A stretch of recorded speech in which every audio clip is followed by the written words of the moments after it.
শহরের কোলাহল মুক্ত একদম নিরিবিলি পরিবেশ, সাধারণত নিরিবিলি এরকম পরিবেশ গ্রামেই দেখা যায়। আসসালামু আলাইকুম, কেমন আছেন সবাই? প্রিয় দর্শক ভাই বোনেরা, এই বাড়িটি দেখে নিশ্চয়ই মনে প্রশ্ন জাগছে, এই বাড়িটি কার? পরিপাটি গুছানো একটি বাড়ি, কিন্তু লোকজন একদমই কম। অনেকগুলো ঘর রয়েছে ঠিকই, কিন্তু থাকার মানুষের অভাব। একসময় এই বাড়িতে প্রচুর লোকজন ছিল, কিন্তু শহরের টানে অনেকেই এখন শহুরে জীবনে অভ্যস্ত হয়ে পড়ায় গ্রামের এই বাড়িটি একদম ফাঁকা পড়ে থাকে।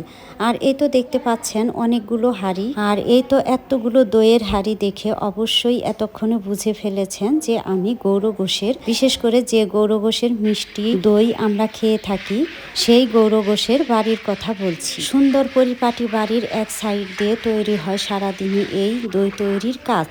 সকাল থেকে রাত পর্যন্ত চলে সুস্বাদু দই তৈরির প্রক্রিয়া। আর তাই তো কর্মচারীরা সকালবেলায় কাজে লেগে যায় দুধ সংগ্রহ করার জন্য, আর তারপরে জাল দিয়ে সুস্বাদু মিষ্টি দই তৈরি করা হয়। 7-8 ঘন্টা দুধ জাল দেওয়ার পরে সুন্দর একটা কালার আসে, আর তারপরে এই গরম গরম দুধগুলো হাঁড়িতে ঢেলে দেওয়া হয় আর ঢাকনা দিয়ে সারা রাতের জন্য ঢেকে রাখা হয়, যেন সারা রাতে দইগুলো জমে যায়। আর মাঝখানে জ্বলন্ত ছাই দিয়ে রাখা হয়। গৌর ঘোষের এই বাড়িটি দেখে মনে হচ্ছে যেন এক টুকরো শান্তির নীড়। গ্রামে যদি এরকম সুন্দর সাজানো গোছানো একটি বাড়ি থাকে, তাহলে কার না থাকতে ভালো লাগে বলেন? আজ এ পর্যন্তই। ভালো থাকবেন, সুস্থ থাকবেন সবাই। পরবর্তীতে অন্য কোনো ভিডিও নিয়ে হাজির হব। আল্লাহ হাফেজ।